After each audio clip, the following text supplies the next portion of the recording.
segerombolan semut tadi marah. Pada akhirnya dia diserang oleh segerombolan teman-temannya dan akhirnya mokad.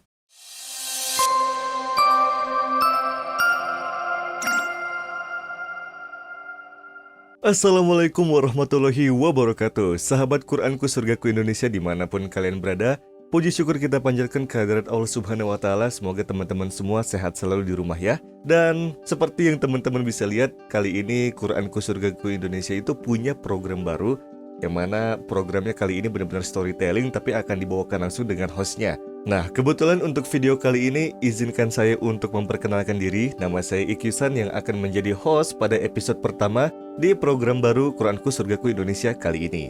Tapi gak cuma saya, jadi nanti akan ada Bang Dimas juga yang bakal jadi host untuk menemani teman-teman di kisah para sahabat Rasul. Ada juga teman-teman yang lain seperti Ustadz Thorik, Ustadz Fikri, dan juga Ustadz Satar yang akan menemani teman-teman semua dalam bincang-bincang di Quranku Surgaku Indonesia, yang mana nanti programnya kita tunggu aja ya.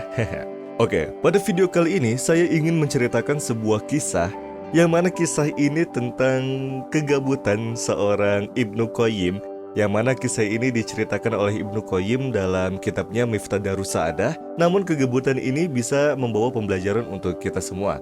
Seperti apa kisahnya? Let's talk about it. Kisah ini diawali dengan Ibnu Qayyim yang sedang terduduk di bawah naungan pohon.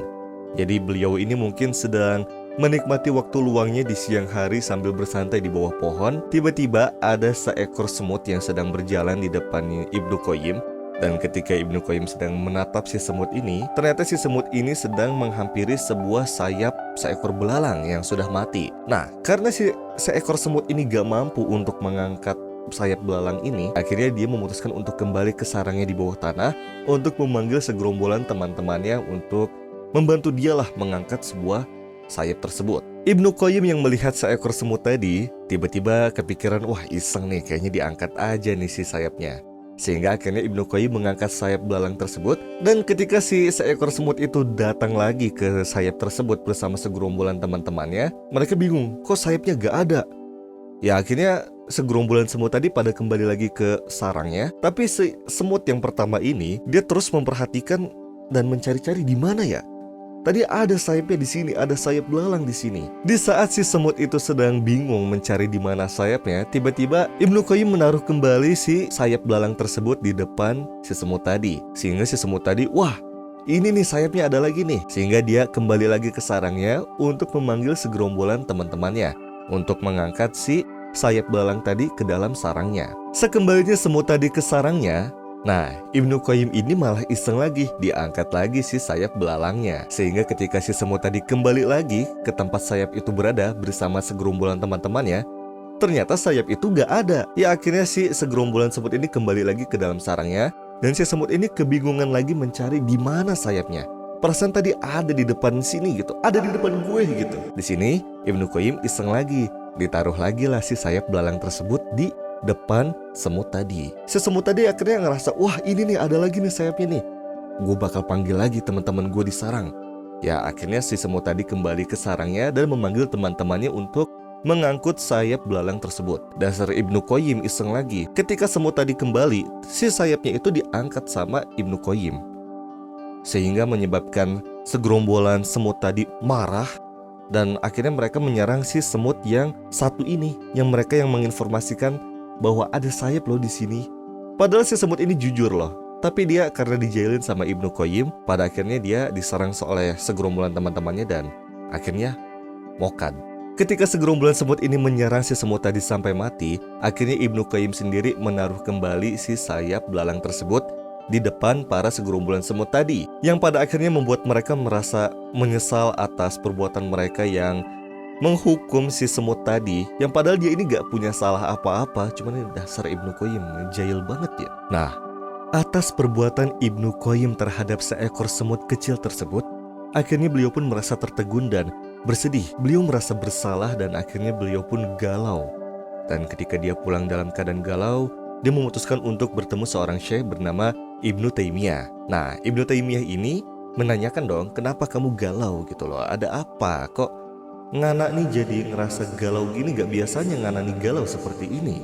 Sesampainya di rumah Ibnu Taimiyah, Ibnu Qayyim menceritakan apa yang telah terjadi kepada Ibnu Taimiyah. Dan Ibnu Taimiyah berkata kepada Ibnu Qayyim, "Atas apa yang sudah kamu lakukan terhadap semut kecil tersebut, semoga Allah mengampunimu, dan janganlah kamu mengulanginya lagi.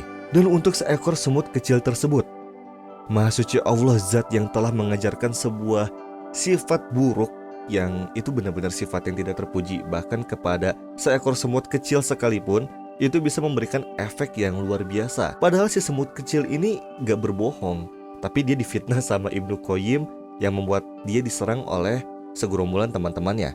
Tapi ini juga mengajarkan kita bahwa jeleknya sifat bohong itu bisa berdampak buruk untuk orang-orang di sekitar kita. Dan yang terakhir, Ibnu Taimiyah sendiri berkata kepada Ibnu Qayyim, yang mana Ibnu Taimiyah ini membacakan sebuah ayat yang artinya, "Wahai orang-orang beriman, bertakwalah kepada Allah dan dekatilah orang-orang yang jujur."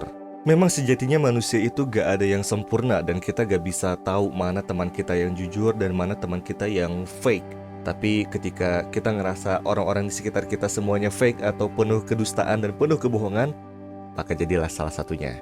Berakhirlah kisah ini, dan jangan coba-coba teman-teman ulangin lagi apa yang Ibnu Qayyim lakukan terhadap semut kecil tersebut ya. Karena gak ada faedahnya gitu loh, udah diceritain sama kisah ini aja udah cukup. Terima kasih buat teman-teman yang sudah menonton video ini sampai akhir. Jangan lupa untuk klik tombol like-nya. Jangan lupa share video ini ke teman-teman yang lain apabila memang video ini bermanfaat buat orang-orang di sekitar kita.